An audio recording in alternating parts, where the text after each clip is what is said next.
दोस्तों नमस्कार। मैं श्यामनाथ यादव अम्बेडकरवादी।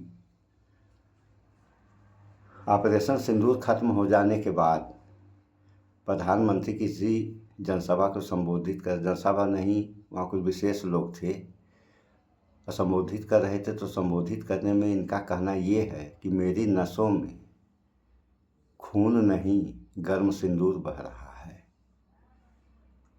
तो थोड़ा सा वीडियो में देख लें, आगे फिर बात हो। अलग अलग तरह की हेडलाइन दी और नए नए सोच के आइडिया दी, बिल्कुल फिल्मी डायलॉग की शक्ल। मोदी की नसों में खून नहीं गर्म सिंदूर। मोदी का लहू गर्म होता है जब मोदी की रगों में दौड़ा गर्म सिंदूर। मोदी की नसों में लहू नहीं गर्म सिंदूर बह रहा है। जब बारूद बन गया सिंदूर, जब सिंदूर बारूद बन जाता है, खून सिंदूर और मोदी, दिमाग ठंडा लेकिन लहू गर्म। सारे चैनल फिदा है मोदी की जुबान से निकले डायलॉग। मांग में सजने वाले सिंदूर को मोदी जी ने अपनी रगों में दौड़ा लिया है। विरोधियों ने ट्विटर पर ट्रेंड कराना शुरू कर दिया है सिंदूर के सौदागर। नमस्कार दोस्तों, वो तारीख थी 22 अप्रैल, ये तारीख है 22 मई। ठीक एक महीने पहले पहलगाम में आतंकियों ने सैलानियों पर हमला किया। नाम और धर्म पूछकर 26 सैलानियों को मौत की नींद सुला दिया था। एक कश्मीरी घोड़े वाले की भी हत्या कर दी। पहलगाम हमले के एक महीने बीत गए, आज भी वो आतंकी न पकड़े गए हैं न मारे गए। 30 दिन कम नहीं होते, लेकिन वो पहलगाम के आतंकी 30 दिन बाद भी भारतीय सुरक्षा एजेंसियों के हाथ नहीं लगे हैं। सुरक्षा बलों की गैर मौजूदगी और खुफिया एजेंसियों की लापरवाही का फायदा उठाकर वो आतंकी पहलगाम की बाइसरन घाटी में पहुंचे थे और अपने प्लान के मुताबिक लाशें बिछाकर चले गए थे, भाग गए। मान लेते हैं आपकी सैलरी 24,000 है, अगर उसमें से कोई 5,000 चला दे तो सुन रहे हैं आप लोग। फिर जब आप तो सब आराम से आए और मार कर चले गए। उसके बाद जो है भारतीय सेना ने ऑपरेशन सिंदूर चलाया, जिसमें बहुत सारे आतंकी मारे गए। और देखिए आप लोग कैसे गए, कब गए, क्या वापस पाकिस्तान पहुंच गए या फिर भारत में ही कहीं छिपे हैं? और अगर छिपे हैं तो कहां छिपे हैं? उनके आने का रूट क्या था, उनके जाने का रूट क्या था? कुछ भी पता नहीं। क्या कश्मीर में किसी ऊंची पहाड़ी पर छिपे हैं या कश्मीर के किसी इलाके में बैठे हैं? क्या कश्मीर में किसी ने उन्हें पनाह दी है या सरहद पार कर गए? कुछ भी पता नहीं। तो सबसे बड़ा सवाल यह है कि जब तक वो जिंदा है तब तक पहलगाम के पीड़ितों का बदला पूरा होगा नहीं। इस बीच 6 और 7 मई की दरमियानी रात भारतीय सेना ने ऑपरेशन सिंदूर के तहत पाकिस्तान के 9 आतंकी अड्डों को तबाह भी कर दिया। 4 दिनों तक भारत पाक के बीच जबरदस्त तनातनी भी रही, युद्ध जैसे हालात भी रहे, फिर सीज फायर भी हो गया।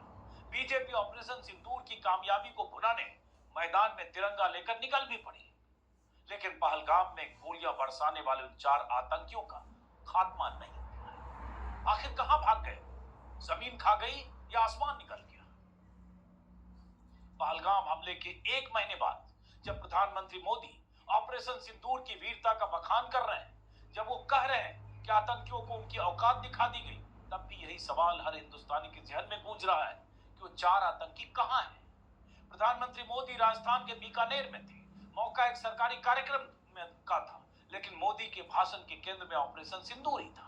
सेना के शौर्य का जिक्र करते हुए मोदी ने कहा कि हमने सिंदूर मिटाने वालों को मिट्टी में मिला दिया है। तो मिट्टी में मिले कहाँ हैं वो लोग?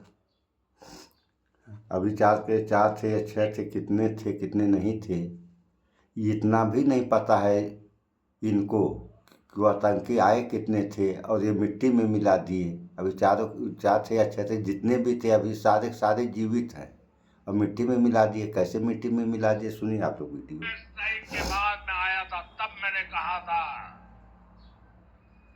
सौगंध मुझे इस मिट्टी की, मैं देश नहीं मिटने दूंगा, मैं देश नहीं झुकने दूंगा।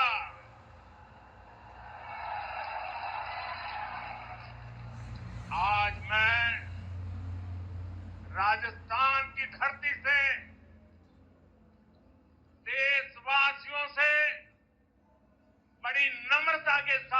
कहना चाहता हूं, मैं देश के कोने कोने में जो तिरंगा यात्राओं का हुजूम चल रहा है,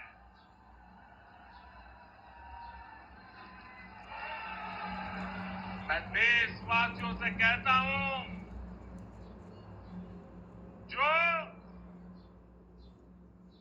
जो सिंदूर मिटाने निकले थे, जो सिंदूर मिटाने निकले थे, उन्हें मिट्टी में मिलाया है। मिले कहा है अभी मिट्टी में जितने भी सारे जीवित हैं। सुनिए अभी आगे आप लोग भाषण का। का लहू बहाते थे, जो हिंदुस्तान का लहू बहाते थे, आज कतरे कतरे का हिसाब चुकाया है।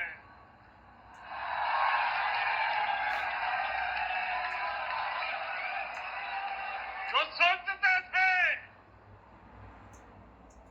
सोचते थे भारत चुप रहेगा, आज वो घरों में डूब डूब के पड़े हैं।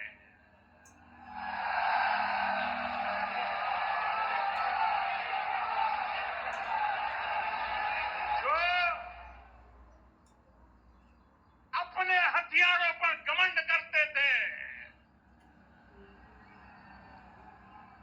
जो अपने हथियारों पर घमंड करते थे, मुझे बोला गया था मिंत्रा का एंड ऑफ रीजन सेल का ऐड है, पर फारा सेट पे क्या करवा रही है उसका ही रीजन समझ नहीं आता।